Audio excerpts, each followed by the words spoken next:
Ya estamos aquí en el estudio con el arquitecto, docente universitario, ex decano de Facultad de Arquitectura y ex director de Vivienda, entre tantas otras cosas, Salvador Esqueloto. Buenos días, Salvador, y gracias por acompañarnos. Sobre todo ex. Sí.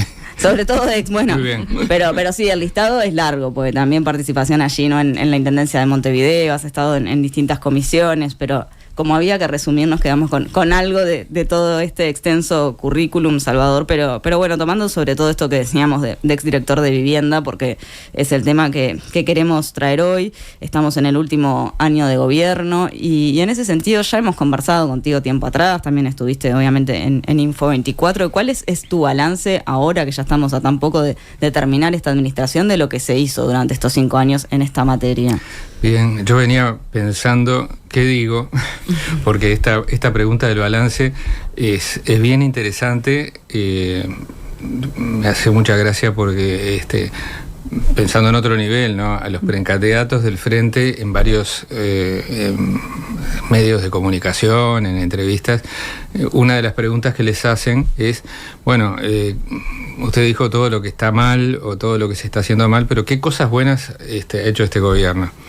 Y por lo menos yo no escuché a Andrés Lima, pero yo escuché a Carolina y escuché a Yamandú, y la verdad que les cuesta, incluso han sido muy contundentes, hacer un esfuerzo y decir qué cosas realmente positivas uno puede registrar. Sin embargo, ¿alguna cosita de Vivienda has marcado como...? Yo creo que sí, pero me parece que hay que ser también muy como muy preciso, muy serios en el balance. Y para esto faltan datos.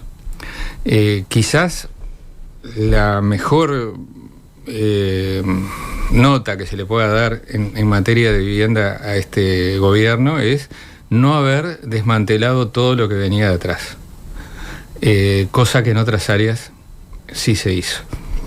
Y probablemente algunos de sus logros, que todavía no los podemos medir, tengan que ver con la inercia de esa especie de bola de nieve de inversión en vivienda que venía de procesos de tiempo atrás, no solo del último gobierno del Frente, sino de los 15 años, ¿no? Es decir, hubo un proceso de crecimiento en la inversión en vivienda. Estos procesos son acumulativos. Ustedes saben, sobre todo lo que tiene que ver con la infraestructura física, no son cuestiones que se vayan a resolver de un día para el otro, ni de un año para el siguiente. Entonces son procesos largos que exigen todo un trabajo de preinversión, es decir, el estudio de los terrenos, el desarrollo de los proyectos, las adjudicaciones, las intervenciones de los organismos de contralor, la obra propiamente dicha. Entonces, esos son procesos de 3-4 años que justamente el gran pecado que se puede cometer es cuando se interrumpen. Y de hecho, algo de eso sí ocurrió. En alguna otra entrevista, creo que acá mismo, hablamos, no hace poco tiempo, sino probablemente hace un par de años, el año 2020 fue un parate en muchos aspectos en el país. De alguna manera la pandemia sirvió como pretexto, sirvió como argumento para defender algunas situaciones que en realidad estaban originadas en otro lado. Yo siempre recuerdo, y me parece que hay que traerlo acá, que los primeros casos de la pandemia se dieron a conocer alrededor, creo que del 15 de marzo del año 2020, pero unos días antes, a instancias de la Oficina de Planeamiento y Presupuesto, ya se había aprobado el decreto 90-2020, que es la madre de todo el borrego, en el cual se hace un abatimiento de los rubros de inversión de todo el Estado central, ¿no? Además de otros recortes en los contratos, recortes en los gastos de funcionamiento. O sea que ahí ya lo que se llama la línea de base, el punto de origen, nada tenía que ver con una pandemia para la cual el país no estaba preparado, pero tampoco había una conciencia de el impacto que podía tener. O sea que la pandemia no puede ser una excusa. No, se usa como excusa, pero no es la verdadera motivación. Había un diseño desde la Oficina de Planeamiento y Presupuesto, el Ministerio de Economía. Esto no se lo adjudico al Ministerio de Vivienda, porque fue transversal de un recorte del gasto público para mejorar las cuentas fiscales, para mostrar resultados, etcétera. Bueno, el gasto social fue muy afectado y ya se parte de un punto de origen mucho más deprimido del que tenía el 28 de febrero de 2020. Ahora, por lo pronto lo que decís es que no hay avances a partir de cosas empezadas en este gobierno. Hay algunas, pero me gustaría después concentrarme en ellas, pero lo que te quería decir es que ese punto de origen de reducir el presupuesto de inversión, sumado a otros factores que son más cualitativos que cuantitativos, es decir, la propia pandemia, que generó quizás ahí una cierta conmoción, una perplejidad, pero el hecho que ingrese una administración nueva, con equipos que no tienen experiencia. Hay que tener en cuenta de que durante 15 años los partidos tradicionales, los partidos históricos del país estuvieron por fuera de administración pública y de la gestión pública. Eso generó una discontinuidad en la memoria institucional, porque el Partido Colorado era el partido del Estado, ¿no? Era el partido que había formado el Estado uruguayo y estaba imbricado en el Estado. Pero el tomar distancia de la gestión pública más el relevo generacional mostró inexperiencia. De hecho, el gobierno estuvo todo el 2020 armando el equipo, porque no tenían gente, es decir, o la gente no les agarraba viaje. ¿Se acuerdan, no? Los directorios de las empresas públicas, ACE. Sí, la transición fue lenta. La transición fue prácticamente todo el año. Y además, por compromisos políticos, el presidente le entrega, entre comillas, el Ministerio de Vivienda a un partido nuevo, todavía vinculado a la familia militar, por así llamarlo, con 0 antecedentes en esta área. Entonces ahí hay menos recursos, una radical sustitución de elencos y con 0 experiencia. Sumale a eso que esta coalición y ese partido en particular venían con una visión también de investigar a ver dónde estaban las cosas ocultas, ¿no? A buscar abajo de las carpetas, a hacer las famosas auditorías, a tratar de encontrar irregularidades o dónde estaban las cosas poco claras, con un sentido hasta persecutorio en muchos aspectos. También todo eso confluyó en que las máquinas se apagaron, es decir, hubo un tiempo muy largo, se perdió un tiempo precioso, el año 2020, el año 2021, el año 2022, prácticamente casi 3 años, donde el ritmo de ejecución se enlenteció. Por suerte algunas cosas continuaron, pero otras se detuvieron.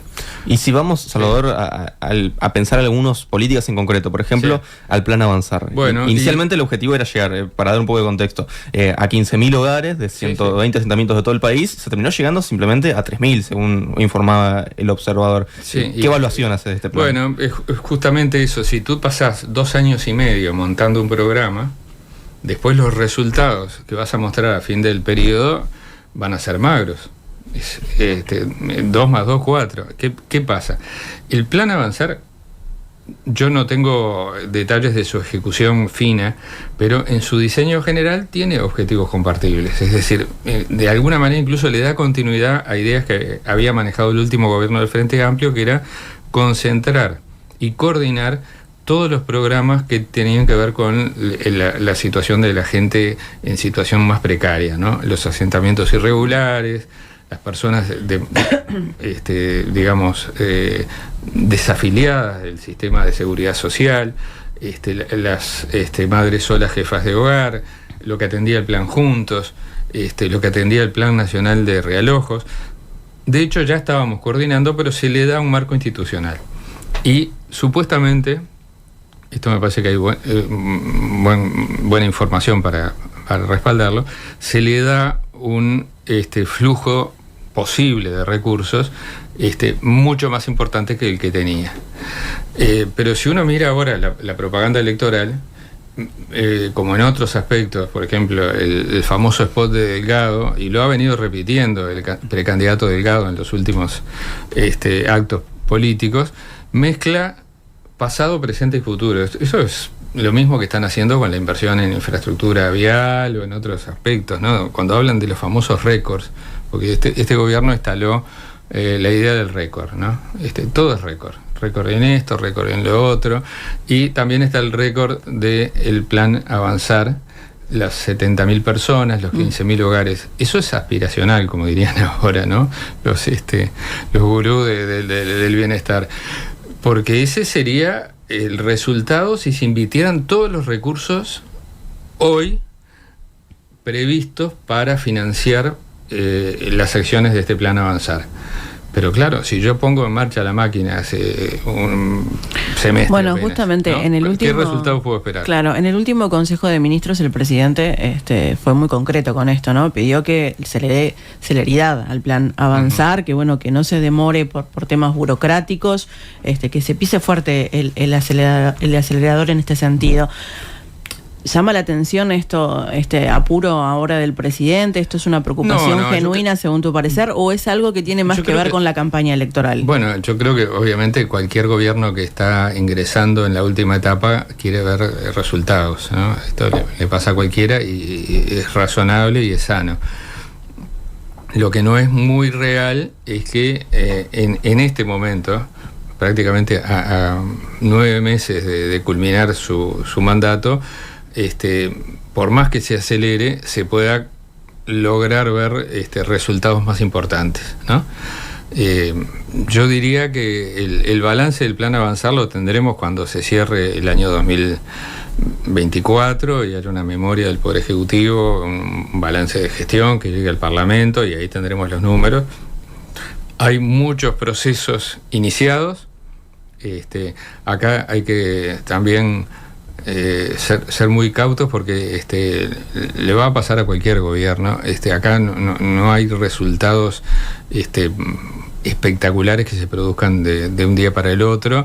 Son procesos lentos, son procesos complejos, requieren intervención en territorios que ya están habitados mayormente, ¿no? O sea, es mucho más sencillo, es mucho más fácil construir un grupo de viviendas en un terreno donde baldío, no hay gente, ¿no? Claro. Donde no hay gente de un día para el otro, pero otro es intervenir en un contexto donde hay un asentamiento precario, en muchos casos en condiciones ambientales y de riesgo, que implican mover a las familias de un lado para el otro. La participación es muy importante. Entonces, bueno, este plan yo creo que tiene intenciones compartibles, pagó un poco o está pagando el precio de esa especie de voluntarismo sumado a inexperiencia.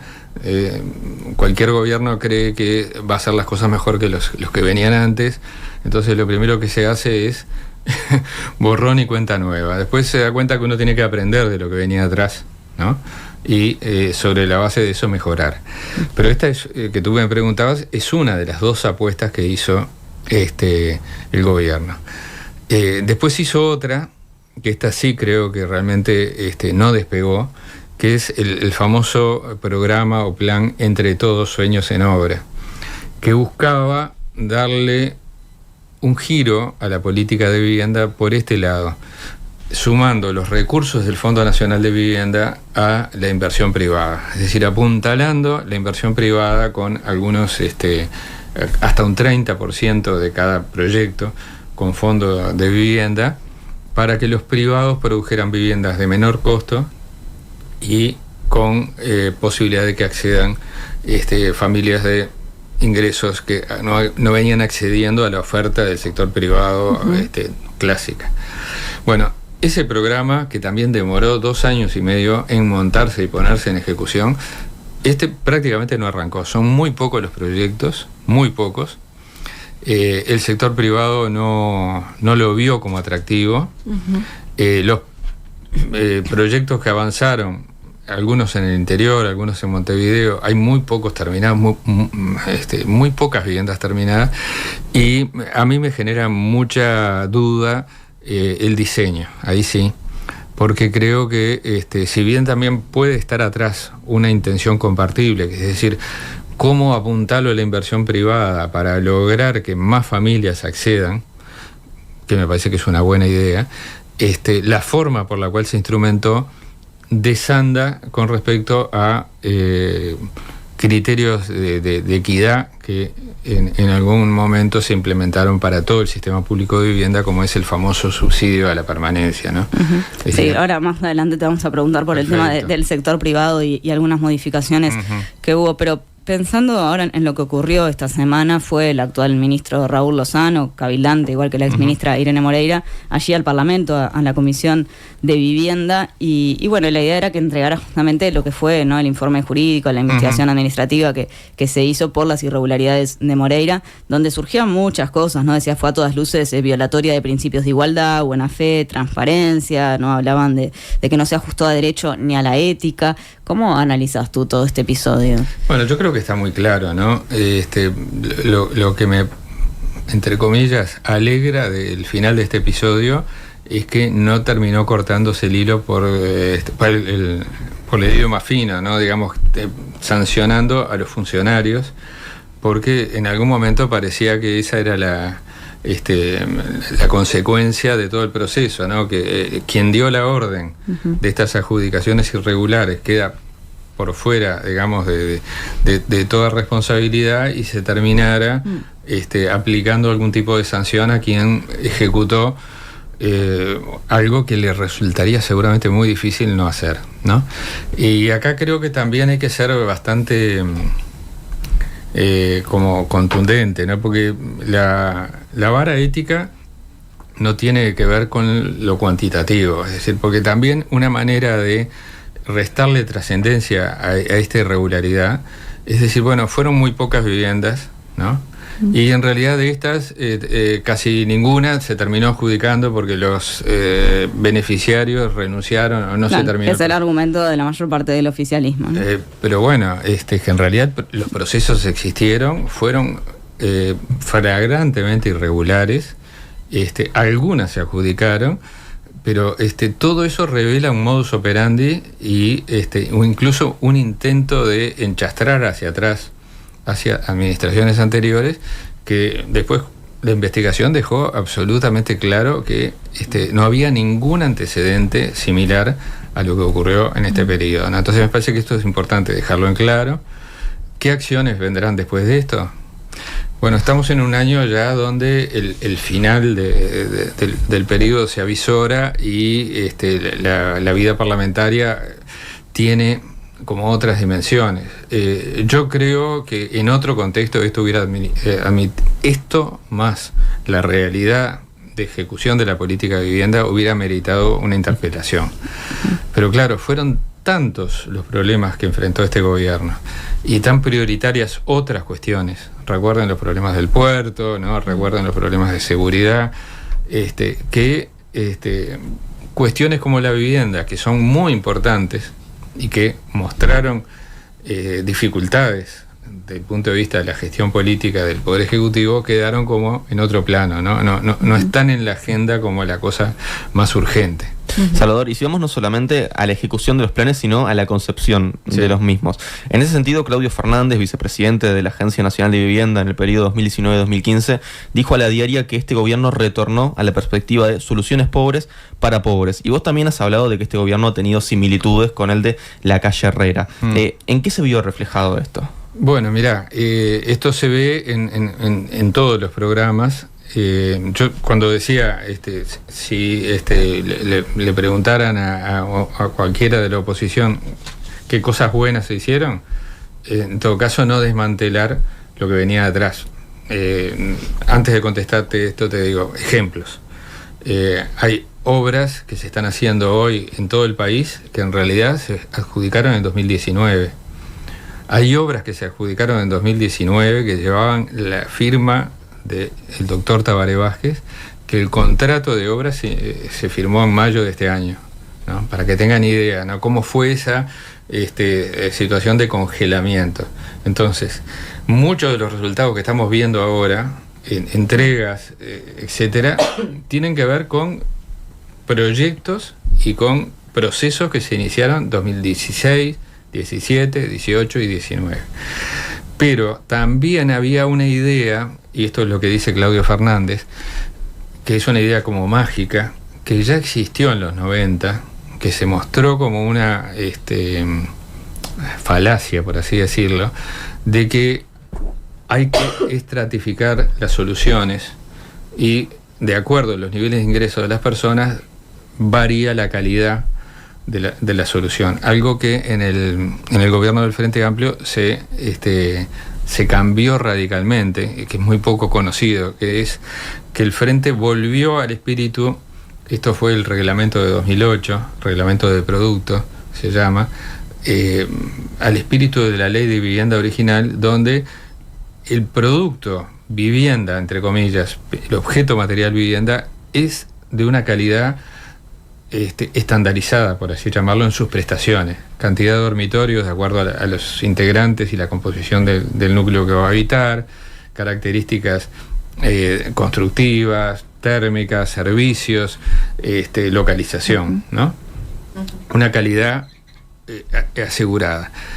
En los 90 lo que se implementó fue lo que tú decías, soluciones pobres para pobres, es decir, el núcleo básico evolutivo, la búsqueda de sistemas constructivos que abarataran los costos.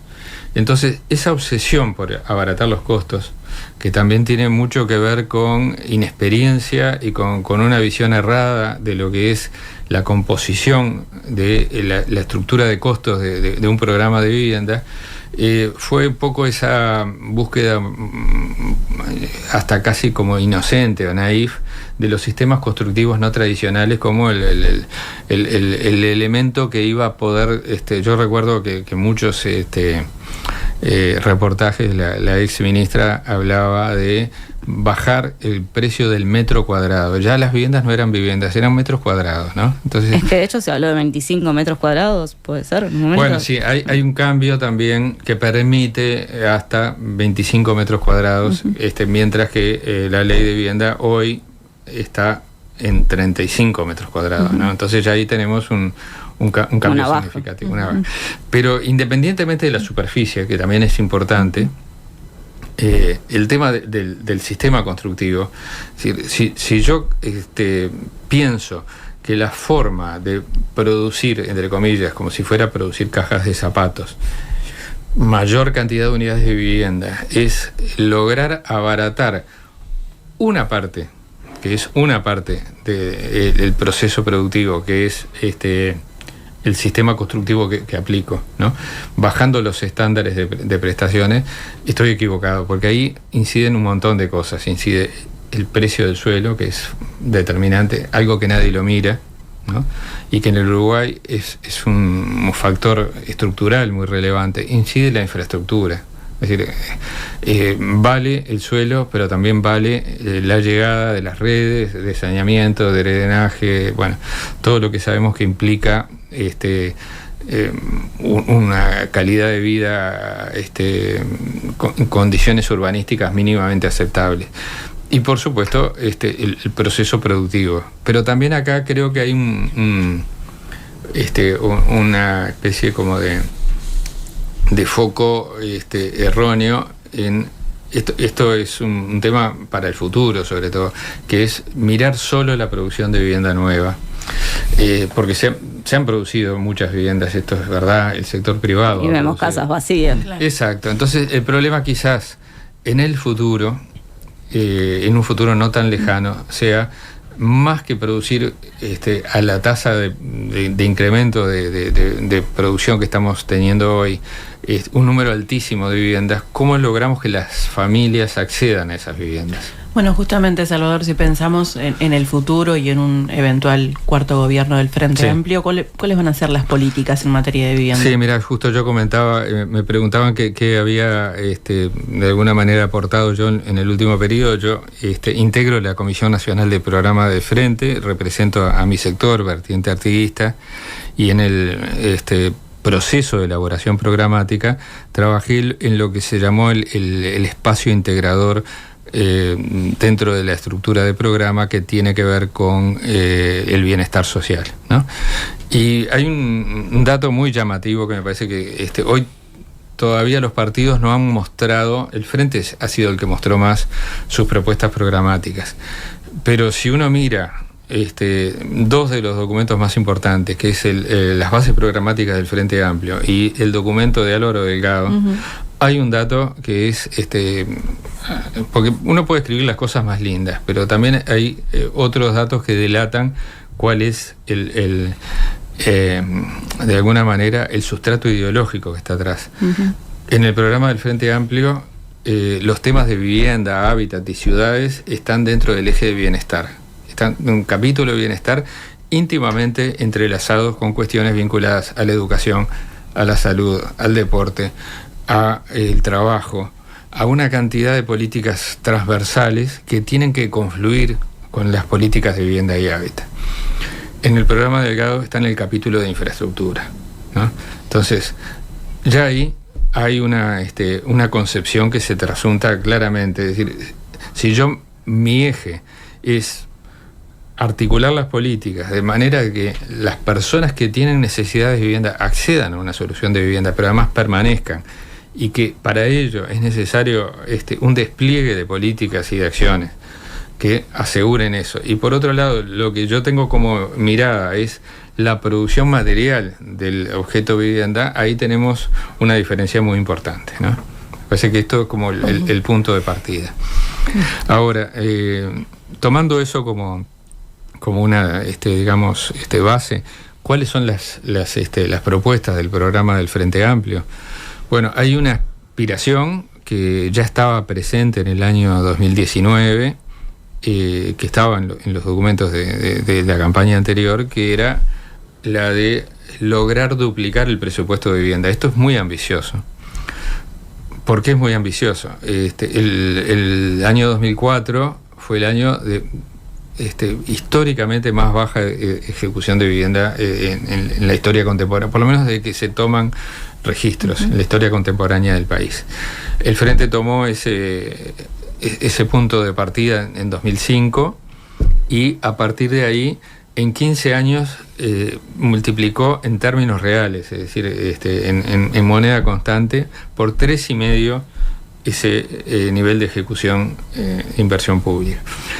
Y ese 3,5 que multiplicó llevó la inversión en vivienda a 0,59, casi 0,60 del PBI, de un PBI que a su vez había crecido, pasó de un 0,3 a un 0,6 del PBI.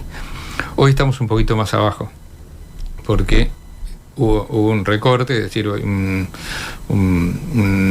nivel de inversión más bajo que el que teníamos en 2018-2019, en un orden de un 10-15%, el PBI ha seguido creciendo. El desafío es muy grande porque la brecha de inversión que hay que hacer es importante. Ahora, el tema es, con esos recursos, con los que tenemos hoy o con los que podremos incrementar, con información que aún no dispone, porque claro, el compromiso que ha hecho el gobierno de la coalición de recursos por lo que se llama por fuera del perímetro fiscal a pagar en próximos gobiernos va a condicionar las posibilidades de incrementar las políticas. Y bueno, las prioridades son muchas, porque si ustedes escuchan a los precandidatos del Frente, van a ver que hay una prioridad muy, muy fuerte en todo lo que tiene que ver con la primera infancia y la pobreza infantil, que va a haber también compromisos importantes en materia de educación, claro, que va a haber necesidades de infraestructura. Bueno, la vivienda está en ese paquete, pero hay que ver en qué medida y cómo el presupuesto público va a poder atender esto. Entonces, además de los programas probados, que ya se han visto que tienen una eficiencia no solo económica, sino social muy importante. El programa de cooperativas es el más claro de todos. Uh-huh.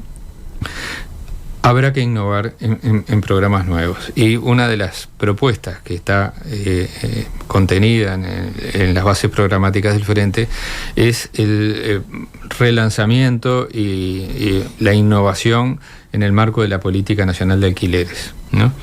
La política de alquileres existe desde 2010. Que ha sido crítico con eso. Sí, de alguna manera hay una, como puede decir, una insuficiencia, digamos, no solo de recursos, sino de instrumentos. Y la idea es que se genere un sistema de alquiler público y social que de alguna manera sea como testigo y paralelo a lo que es el sistema de libre contratación. Lo estoy diciendo en términos muy generales, pero digo, esta es una apuesta y que los recursos públicos que se destinen a la política nacional de alquileres apuntalen ese sistema nuevo, innovador. De hecho, habíamos hecho un piloto en el año 2019 para tener un número de 120 viviendas que pudieran funcionar en esta lógica, y ese piloto no se ejecutó en este periodo. O sea que de vuelta hay que poner en marcha ese camino.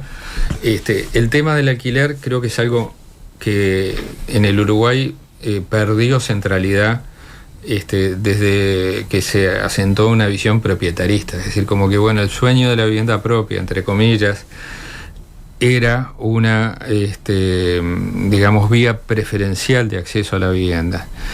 Mientras que en las sociedades contemporáneas, pero a lo largo de todo el siglo XX, no solo en el Uruguay, porque el Uruguay era un país de inquilinos, y en los países más desarrollados existen los propietarios, obviamente, pero también el arrendamiento es una forma digna, razonable, adecuada de acceso a la vivienda, sobre todo pensando en lo que se llama el ciclo de vida de las personas y las familias, ¿no? Desde que se autonomizan los jóvenes, se independizan, hasta las personas mayores.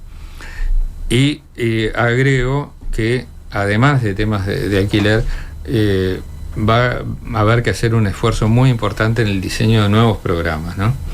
Hay experiencias internacionales, pero también hay grupos a nivel local que están buscando alternativas nuevas de convivencia, porque también las formas de organización familiar y las formas de convivencia de las personas han ido modificándose. Y entonces creo que es muy importante, y sobre todo con una población envejecida como la que tenemos en el Uruguay, pensar en nuevos programas de vivienda para personas mayores. De hecho, hay algunas iniciativas. Yo participé asesorando alguna, que es el grupo Mujeres con Historia, no sé si han oído hablar de ella, que es un grupo de mujeres mayores con militancia social y feminista, que ha decidido impulsar un proyecto de vivienda en común, de covivienda. Pero claro, hoy no encuentra dentro de los programas de políticas de viviendas un marco para desarrollarse. Esos marcos hay que inventarlos. Están inventados en otros lugares. No es el único grupo, hay más grupos, o sea, personas mayores que se asocian para poder convivir. Entonces hay que buscar cómo las políticas públicas pueden habilitar eso, y ya no estamos hablando de la vivienda tradicional, no estamos hablando de otros modos. Lo mismo con los jóvenes, ¿eh? Salvador Esqueloto, arquitecto, ex decano de Facultad de Arquitectura, ex director de Vivienda, muchas gracias por estar por aquí. Bien, no sé si me pasé de tiempo. No, está perfecto. Bueno, muchas gracias. Bueno, gracias a ustedes, porque estos temas después se apasionan, ¿no? No, vamos a seguir de acá a octubre, hay mucho para debatir. Bueno, cuando quieran. Gracias.